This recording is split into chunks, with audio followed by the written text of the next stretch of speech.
Hi, I'm Jeremy. All right, Jeremy. Why did you want to become a banquet server? Well, I never really wanted to become a banquet server, but the money is insane. So I go with the money like a prostitute. Were you prepared to become a banquet server? I don't think anything can prepare you for it. It's one of those things where you kind of jump in with both feet, and if you get wet, oh well. Okay, so do you think that anybody could do this job? No, absolutely not. What do you think it requires? Is it a certain amount of like physical stamina? Is it Physical, mentally? mental. You got to be on your toes. You got to be able to think for yourself.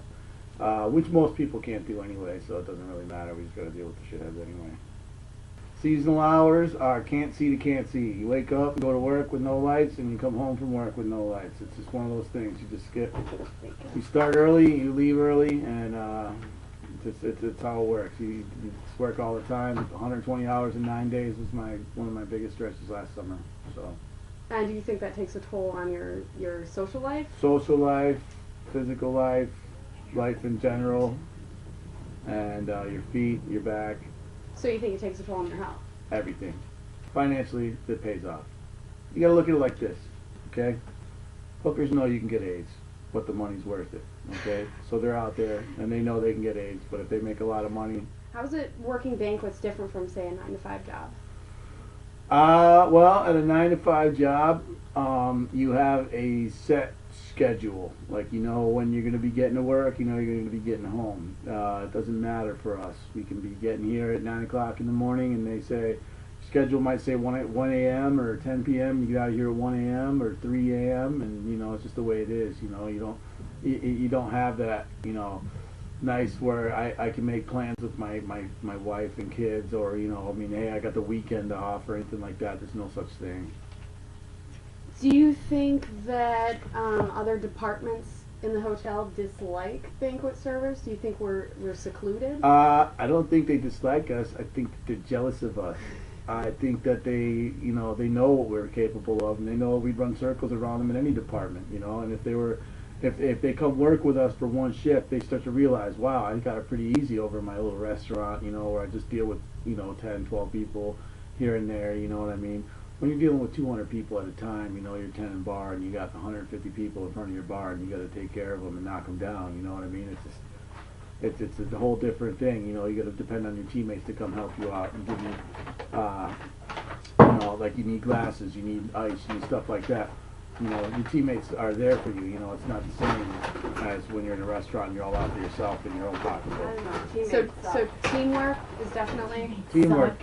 Hey, what are you guys doing here? I'm doing an interview. This is important. Jeremy, thank you. We're talking about banquet You did a very good servers. job. You're interrupting. At 1 in the morning, we're At 1 in the morning. It's 1 in the morning I know you right guys are really now. doing it. Yeah, we are. Filming a little video. Yeah, thank you very much, Jeremy, for your time. My jacket. Come sit in the hot seat.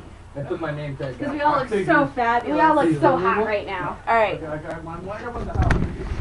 How long have you been a banquet server? about a year, About a year. Oh, for the love of maybe a little God. less. You guys are punched out, right? Damn it, no. Okay, hold on. Pause. Basically, banquets here is different than banquets at other hotels. In other hotels, you have like a setup crew, and then you come in and serve, and then you go home and there's a breakdown crew.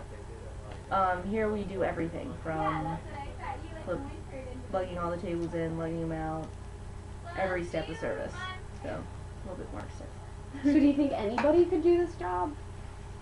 No. As hence by the massive amount of people we hire at the beginning of the season and how many are left right now. Wow. And do you think that those long hours take a toll on, say, like your social life or your life outside of work? Oh yeah, no, I have no real life outside of work. I moved up here for the job, and thus if you have no time to cultivate relationships because you're working all the time, you don't meet very many people besides people at work. Do you think it takes a toll on your health? Yeah, probably. I don't eat like I should. Financially, is it thus- worth it? I'm doing it for work experience actually. I entered a manager in training program, and this is just part of my training. Oh, you are a captain. Yeah. So basically you are like the leader, so people are looking to you for direction. Yep.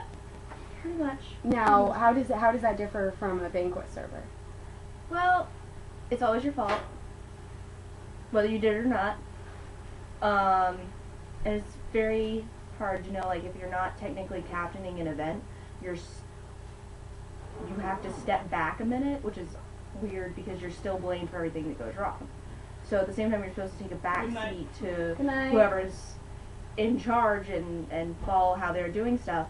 But if you see somebody doing something incorrectly and don't correct them, you're still at fault, even if it's not your event that you're captaining. So it's like a lose-lose. Yeah. Yeah. Do you think that we're secluded from the rest of the hotel? Do you think, are there any, like, departmental rivalries? Well, I mean, we're secluded just geographically. Like, we're usually in the bottom of the hotel. And I'll go months without seeing the people because I used to work in the restaurants without seeing the servers up there. Because we're down here, totally different office, totally different area. We use keys to go in different rooms than they do. And just because we use rooms that they do, you know, there's always conflicts and stuff like that. But banquets, I think, has more of a live and let live atmosphere because we're just here so long, we don't want to expend that extra energy to, like, want to have a conflict because it would just take way more energy than being here already 14 hours a day. Do you think it might be like a territorial issue, say with like the colonnade service? Well, yeah, well, it's people don't like change, like in general in the hospitality industry. People don't like even like sharing a tray jack, so let alone an entire room. And I think it's just because people have, you know, that little kid feeling sometimes of not wanting to, you know, share the crayons because you want that color type of thing.